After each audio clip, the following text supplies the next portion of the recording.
scattered petals. The autumn wind scattered fallen leaves across the porch as Josephine Winters packed the last of her belongings into a weathered suitcase. At 32, she hadn't imagined starting over, yet here she was, folding away the remnants of a decade-long marriage that had withered like neglected houseplants. "You don't have to leave, Joe," Marcus said from the doorway, his voice lacking the conviction that might have made her pause. His once confident posture had collapsed with his architecture firm 3 years ago, along with his ability to look her in the eyes. Josephine tucked a strand of chestnut hair behind her ear. "We both know I do. There's nothing left here, Marcus." 7. Years ago, they'd been the golden couple of Willow Creek. He, the promising architect with ambitious plans to revitalize the town's historic district. She, the supportive wife who put her artistic aspirations on hold to help build his dream. When the economic downturn hit and investors pulled out, Marcus didn't just lose his business. He lost himself. The bottle became his companion. Their conversations dwindled to terse exchanges about bills and broken promises. Josephine tried therapy, sessions he wouldn't attend, weekend getaways he'd cancel last minute, art classes she suggested they take together only to sit alone at her easel. "Where will you go?" he asked, picking up a framed photo of their wedding day. They looked impossibly young, impossibly hopeful. "Bridgeport. Rachel's letting me stay at her guest house until I find something." She closed the suitcase, the click of its latches oddly final. Marcus nodded, placing the frame face down. "I might sell the house. Too many memories. Too many ghosts," she thought. That evening, Josephine drove through Willow Creek one last time. Past the bakery where they'd shared Sunday mornings over coffee and croissants, past the park bench where he'd proposed on a snowy December night, past the abandoned construction site of what was supposed to be Marcus's masterpiece, the Willow Creek Cultural Center, now just a concrete foundation reclaimed by weeds. She stopped at Eleanor's flower shop, the bell chiming as she entered. "Josephine, I didn't expect to see you today," Eleanor said, her weathered hands arranging white lilies. "I'm leaving town, Eleanor. Wanted to say goodbye." The older woman's eyes softened. "For good?" "I think so. There's nothing holding me here anymore." Eleanor came around the counter, wiping her hands on her apron. "Wait here."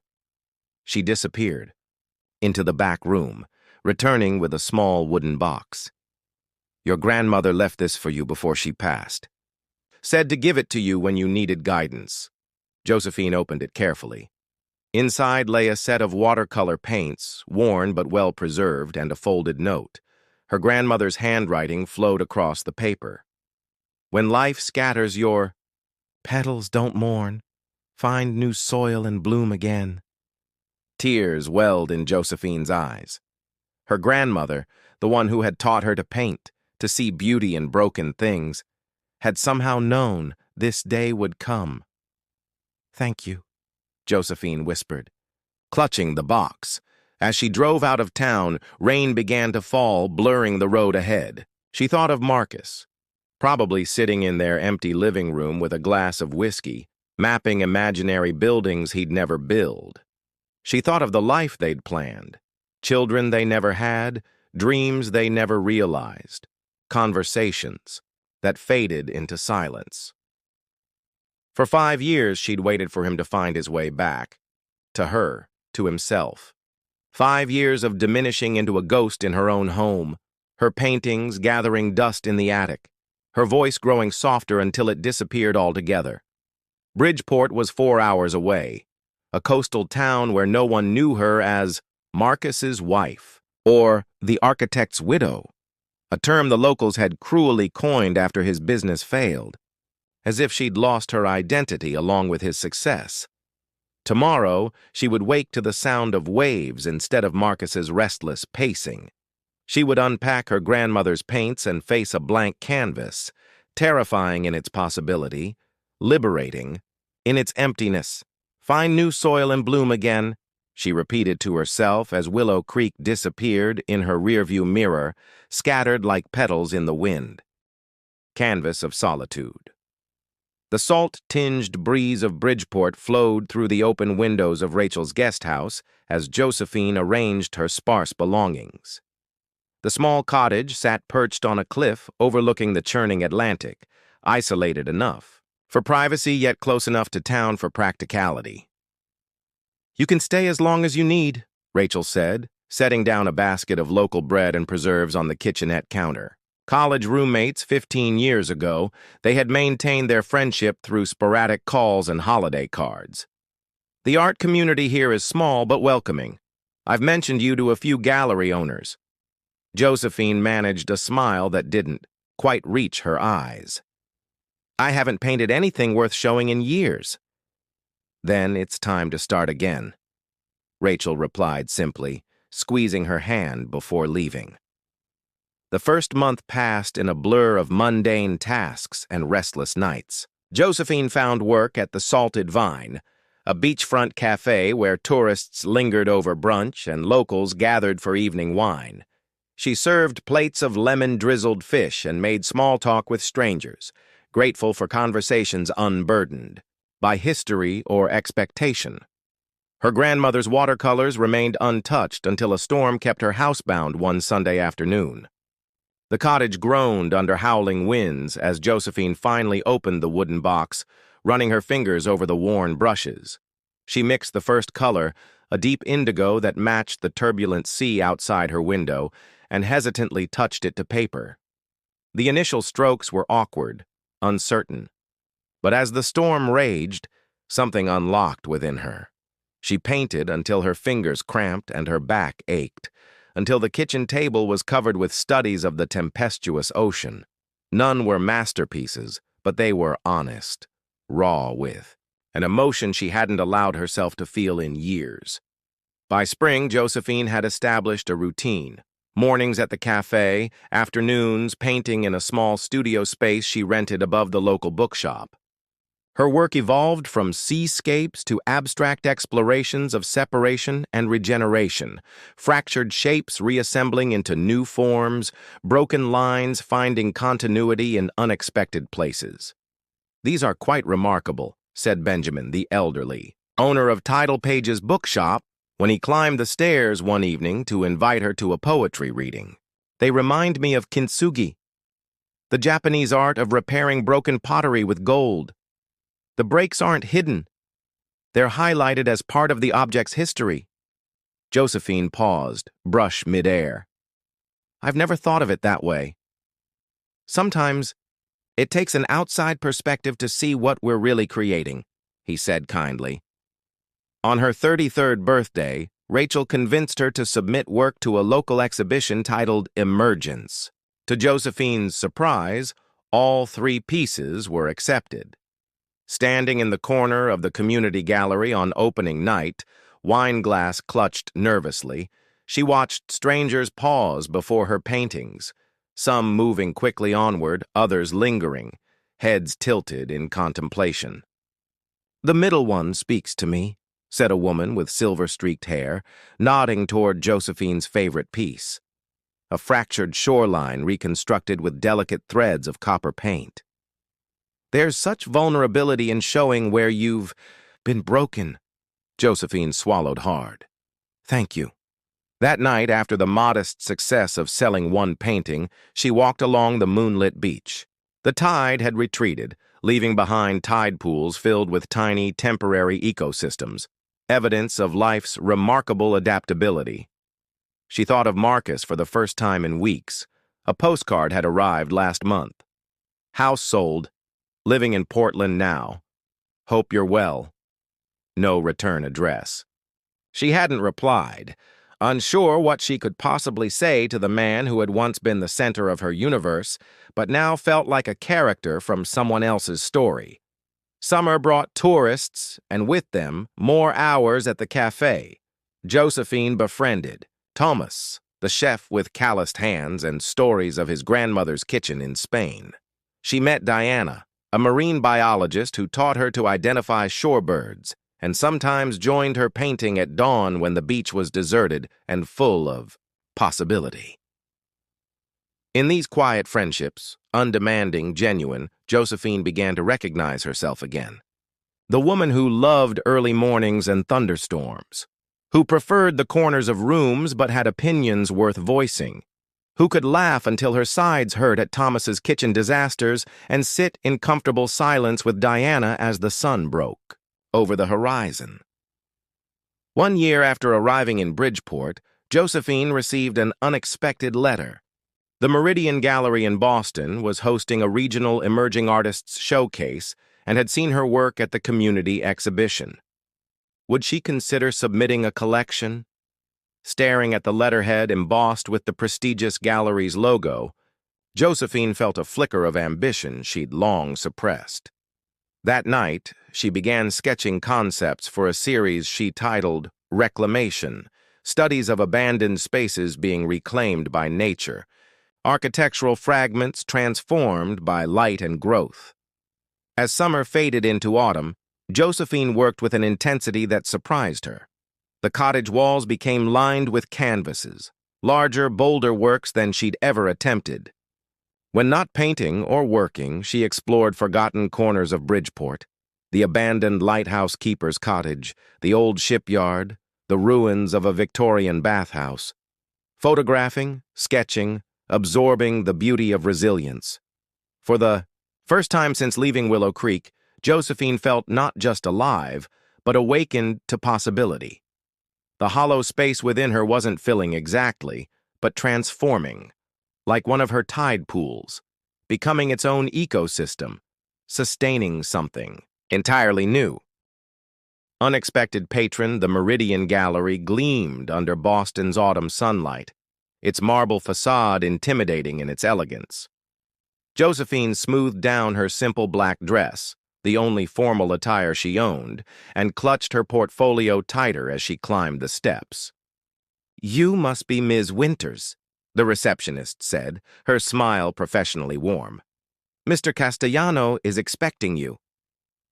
Josephine had researched Nicholas Castellano thoroughly after receiving his personal invitation to discuss her work. At 45, he had transformed the once conventional Meridian into one of the East Coast's most influential contemporary art spaces. Born to a Spanish shipping magnate and an American art historian, he'd built his own fortune through strategic investments in tech startups before returning to his mother's world of art. The articles described him as discerning, visionary, and occasionally ruthless, a collector whose endorsement could launch careers overnight. Josephine was shown to a sunlit office where a man stood examining one of her paintings. Reclamation 3, which depicted an abandoned greenhouse with light filtering through broken glass onto encroaching vines.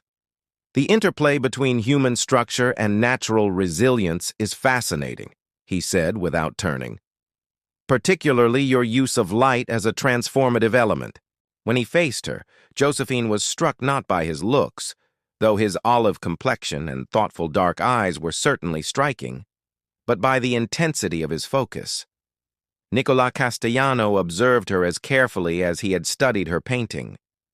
"Thank you for coming, Ms. Winters. I've been intrigued by your submissions." His accent was subtle, Spanish undertones softening his precise English. For the next hour, they discussed her work in detail. Unlike the casual appreciation of Bridgeport's local art enthusiasts, Nicholas asked pointed questions about her techniques, influences, and intentions. He challenged her interpretations and offered insights that both unsettled and exhilarated her. "Why abandoned spaces?" he asked, studying her portfolio. "There's an intimacy to how you depict them, not as symbols of decay but as sites of transformation." Josephine hesitated, unaccustomed to such direct inquiry. "I suppose I'm interested in what happens after the story everyone expects has ended. The life that continues beyond abandonment." Something shifted in his expression. Recognition, perhaps. "That's precisely what captured my attention. Most artists romanticize ruins or use them as metaphors for loss. you see the continuation of the narrative. By the end of their meeting, Nicholas had offered her something unprecedented, a 6-month residency at the Castellano Foundation's retreat on Massachusetts' North Shore, culminating in a solo exhibition at the Meridian. The residency includes a stipend, materials, and complete creative freedom, he explained. I only ask that you commit fully to your vision, wherever it leads you.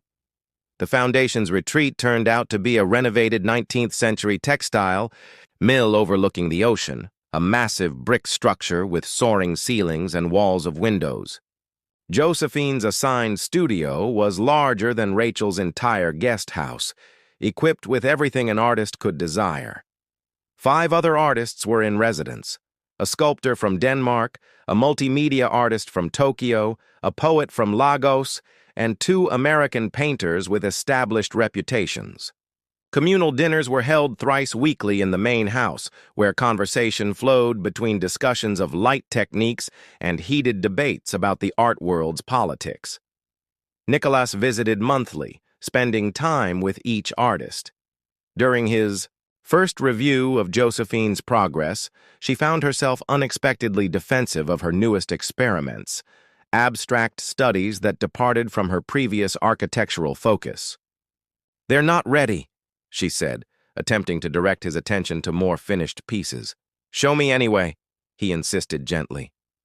Reluctantly, she revealed canvases exploring fragmentation and reunion through shattered color fields and delicate connecting lines. "These are extraordinary," he said after a long silence. "There's something deeply personal here, a vulnerability you've been holding back in your other work." Josephine felt exposed, as if he'd read pages from a diary she'd thought safely hidden. "They're too autobiographical. Art that matters always is," he replied, even when disguised as something else. Throughout winter, Nicholas became a regular presence at the retreat, often arriving unannounced for impromptu critiques or bringing books he thought might interest specific artists. Josephine found herself looking forward to his visits, preparing questions about techniques or art history that would extend their conversations. During a February snowstorm that stranded him at the retreat overnight, they sat before the library fireplace, discussing Giorgio Morandi's still lifes until dawn. Josephine realized with a start that she hadn't spoken so freely with anyone since before Marcus's decline. "You were married," Nicholas observed when she mentioned her former life in Willow Creek, "for nearly a decade. What happened?" The question was direct, but his tone gentle. Outside, snow fell in thick curtains, creating a cocoon of intimacy around the fireplace. His architectural firm failed. He chose resentment over resilience.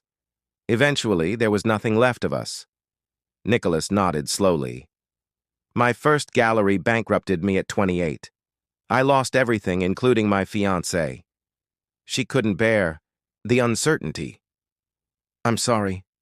"Don't be. It taught me something valuable about both art and relationships." He refilled their teacups from the steaming pot. The most interesting lines are rarely straight ones. As spring approached, and her exhibition date loomed, Josephine found herself working with renewed purpose. Her collection, which she now called Thresholds, explored transitions between states of being, architectural spaces opening into abstract realms, structured forms dissolving into expressions of emotion. What she didn't acknowledge, even to herself, was how often Nicholas appeared in her thoughts as she worked. His insightful questions, his quiet intensity, the unexpected warmth of his rare smile. There was something liberating about being seen so clearly by someone who valued not just her work, but the complex journey that had produced it. "Flowering again, I can't do this," Josephine whispered, staring at the gallery entrance where guests in formal attire mingled with critics and collectors. Through the windows of the Meridian, she could see her work, 18 months of her life, displayed on pristine walls under perfect lighting. "Of course you can," Nicholas said, standing beside her on the sidewalk. He'd insisted on giving her a moment of privacy before her exhibition opening. Your work deserves to be seen, Josephine. What if they hate it? What if they see through it to all the broken pieces? Then they'll understand what makes it extraordinary. He offered his arm. Shall we? Walking into the gallery on Nicholas's arm felt surreal, like stepping into someone else's life. The crowd parted as they entered, curious eyes assessing both the artist and her relationship with the influential patron. For 2 hours, Josephine navigated conversations with strangers who dissected her techniques and intentions. Some discussions were illuminating, others barely masked negotiations about pricing and investment potential. Throughout, Nicholas remained nearby but never hovering, intervening only when collectors became too aggressive or critics too dismissive. Near midnight, when the crowd had thinned to serious buyers and close associates, Josephine escaped to a quiet corner. Her exhibition was a success by any measure. 12 pieces sold, remarkable reviews from influential critics, inquiries from 2 other galleries. Yet she felt strangely hollow, as if something essential had been extracted along with her work. Overwhelmed? Nicholas appeared beside her, offering a glass of water rather than champagne. Grateful, she corrected herself. But yes, overwhelmed, too. I never imagined standing here. I did, he said simply, from the moment I saw Reclamation 3. Later that night, after the last guests departed, they walked along the Charles River. The city lights reflected on the dark water, creating abstract patterns that shifted with each breeze. What happens? Now? Josephine asked. Her residency had ended with the exhibition. Tomorrow she would return to the retreat to pack her belongings. And then... What? Back to Bridgeport? The guest house had long since been rented to someone else. That depends, Nicholas said carefully. Professionally, you have options. 3. Galleries have approached me about representing you. The foundation could extend your residency if you wish to continue your current work. And personally, the question escaped before she could reconsider it. Nicholas stopped walking, turning to face her directly. Personally, I find myself in an unprofessional position. I've developed feelings for you that go beyond artistic appreciation or friendship. The admission hung between them, honest and unadorned. I've been hesitant to express this, he continued, aware of the power dynamics between us. Your career is taking flight on its own merit. That much was clear tonight. I would never want to complicate that with personal entanglements unless you were certain.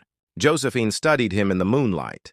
This man who had seen value in her work when she had nearly abandoned it herself, who had challenged her to dig deeper, reach further, trust her instincts, who had never once treated her as an extension of someone else's narrative.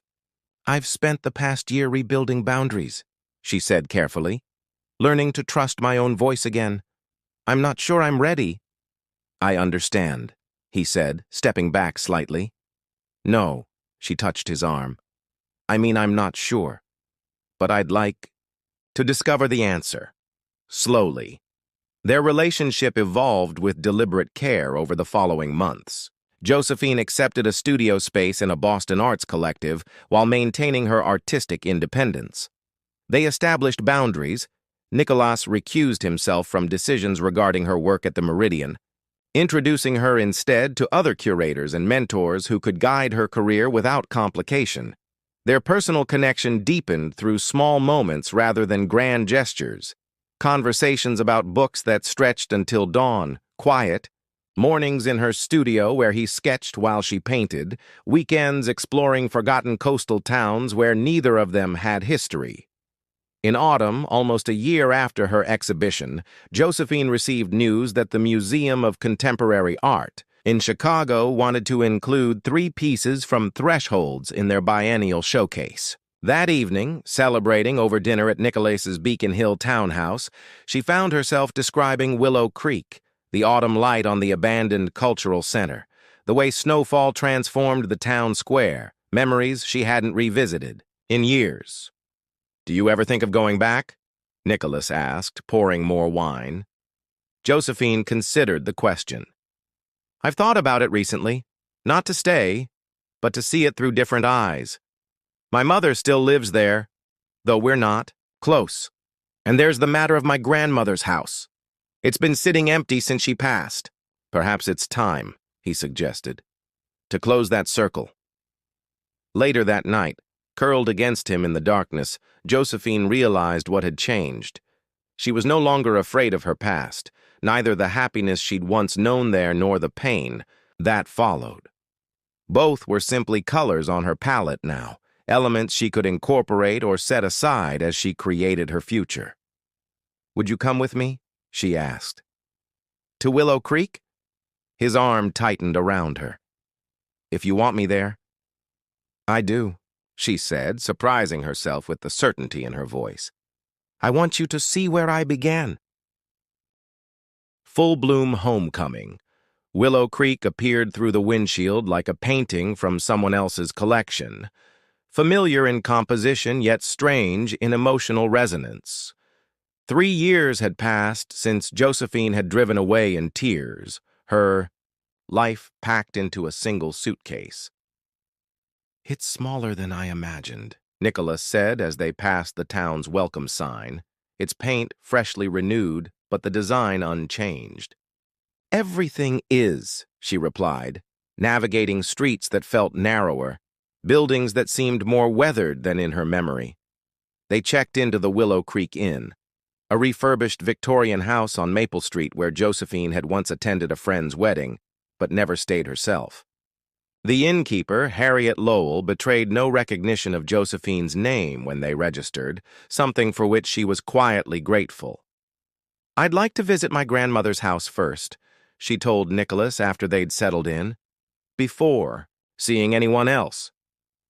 The Gardner family home stood at the end of Elmwood Lane, a sturdy craftsman bungalow with a wide front porch and overgrown garden. Josephine used the key her mother had reluctantly sent after several requests, inhaling sharply as she stepped inside. The furniture remained draped in white sheets, exactly as it had been after her grandmother's funeral 5 years earlier. She taught me to paint here, Josephine said, running her fingers along the dusty mantelpiece. We'd set up easels by that window in the afternoons. She said the light there had honest intentions. Nicholas moved through the rooms respectfully, asking questions about the photographs and mementos that chronicled 3 generations of Gardner women. In the back study, he paused before a small landscape, one of Josephine's early works that her grandmother had framed despite its amateur quality. She believed in me long before I did, Josephine explained, emotion thickening her voice. This house was always more home than anywhere else. I see why you needed to return, he said gently. Some roots require acknowledgement, even after transplanting.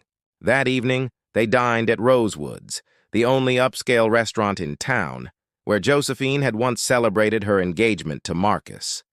The maitre d', Vernon, did recognize her, his eyebrows lifting in surprise.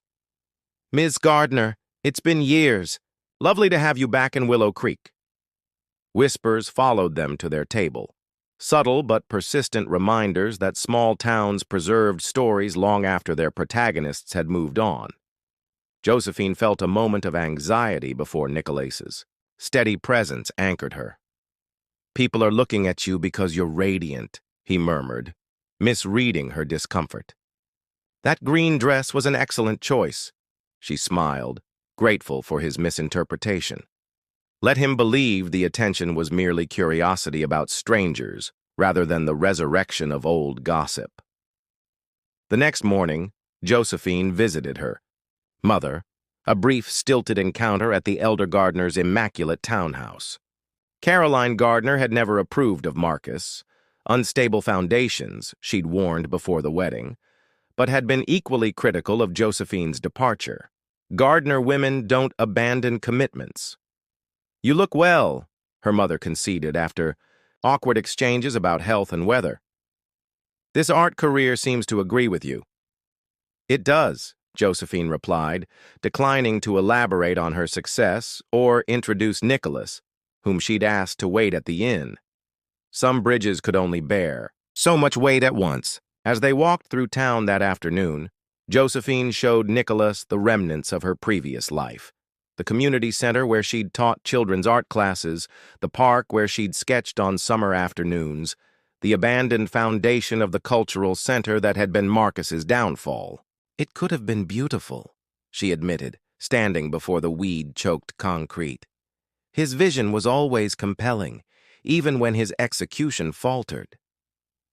They turned a corner onto Main Street, and Josephine froze. Across the square stood Marcus, emerging from Bennett's Hardware with a box of supplies. He'd aged visibly, silver threading his once dark hair, lines deepening around his mouth. He looked up, their eyes met, and 3 years collapsed into a heartbeat. Nicholas felt her tension immediately. "Is that him?" She nodded, unable to form words as Marcus crossed the street toward them, his expression cycling through shock, curiosity, and something like resignation. "Josephine," he said, stopping a respectful distance away. "I heard you were in town." "Marcus," she acknowledged. "This is Nicolas Castellano." The men exchanged handshakes, assessing each other with the careful neutrality of chess players. "Are you here to sell your grandmother's house?" Marcus asked. "I haven't decided yet." The answer surprised her. She'd come intending to list the property immediately. An uncomfortable silence stretched between them until Marcus cleared his throat. "I've opened a small architectural restoration business. Nothing fancy, mostly historical homes in the county. It's steady work." "I'm glad," she said, meaning it. "You always loved the historical buildings here. Your mother mentioned you're an artist now? In Boston?" "Yes."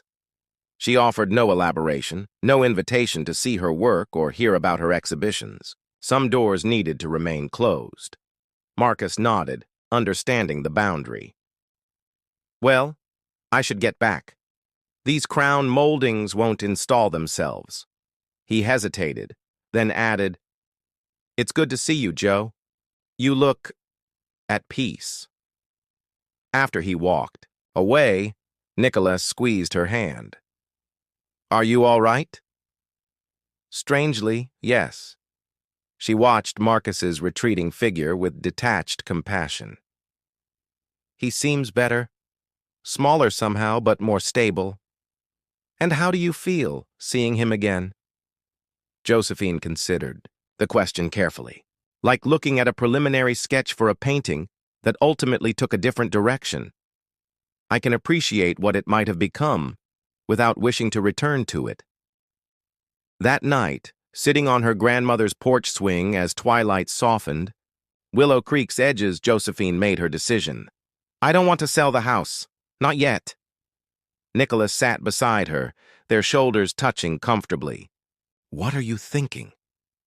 "That it could be a retreat, a place for young artists who need space to find their voice." She turned to him, suddenly animated. "The foundation could help establish it. A scholarship program, perhaps, focused on artists, from small towns without access to formal training." He smiled, recognizing the spark of creation in her eyes. "The Helen Gardner Memorial Arts Retreat?" "Exactly." She leaned against him, watching fireflies emerge in the garden her grandmother had loved. A place where scattered petals can gather and bloom again. On their final morning in Willow Creek, Josephine visited the cemetery alone. She placed fresh peonies, her grandmother's favorite, on Helen Gardner's grave, then sat on the nearby bench, sketching the way morning light filtered through the old oak trees. When Nicholas joined her an hour later, she showed him the drawing, not of the cemetery, but of her grandmother's house, reimagined as the retreat she envisioned, with studios in the converted garage and the garden restored to its former glory. "It's beautiful," he said. "A perfect reclamation." As they drove out of town, Josephine watched Willow Creek recede in the side mirror. Unlike her departure 3 years earlier, there were no tears this time, no sense of escape or loss. The town had simply become another canvas in her collection, valued for what it had taught her, preserved with intention rather than regret. "Ready?" Nicolay asked as they reached the highway. Josephine turned from the window, focusing instead on the road ahead. "Yes," she said, her voice clear and certain. "I'm ready for whatever comes next." In the rearview mirror, Willow Creek disappeared around a bend. Josephine didn't look back again, her attention drawn instead to the sketchbook open on her lap, fresh pages waiting, full of possibility.